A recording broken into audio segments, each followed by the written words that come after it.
एक बार एक राज्य में बहुत से लोग आलसी हो गए।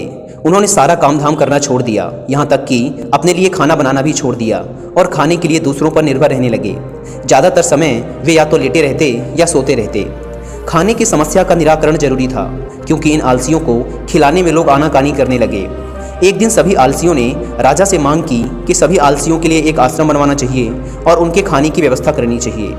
राजा नेक और दयालु होने के साथ साथ बुद्धिमान भी था। उसने कुछ सोचकर मंत्री को एक आश्रम बनाने का आदेश दिया। आश्रम बन के तैयार होने पर सभी आलसी वहां जाकर खाने और सोने लगे।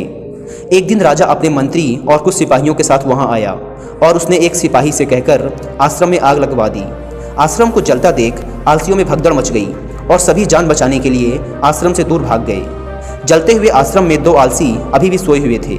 एक को पीठ पर गर्मी महसूस हुई तो उसने पास में ही लेटे दूसरे आलसी से कहा, मुझे पीठ पर गर्मी लग रही है, जरा देखो तो क्या मांझ रहा है। तुम दूसरी करवट लेट जाओ। दूसरे आलसी ने बिना आँख खोले ही उत्तर दे दिया। यह देखकर राजा ने अपने मंत्री से कहा, केवल ये दोनों ही सच्चे आलसी हैं, इन्हें भरपूर सोने और खाने को दिया जाए। शेष सारे काम चोर हैं, उन्हें डंडे मार मार कर उनसे काम करवाया जाए। तो दोस्तों, इस कहानी से हमने सीखा कि यदि हमें किसी इंसान की सच्चाई पता करनी है तो उसके साथ अचानक कुछ ऐसा करो जिसकी उसने कल्पना भी ना की हो, क्योंकि अचानक परिस्थितियों में, ऐसी अचानक आई मुसीबतों में इंसान का असली रूप सामने आ जाता है। वो उसके अंदर जो भी होता है वो उसी के अनुसार काम करता है।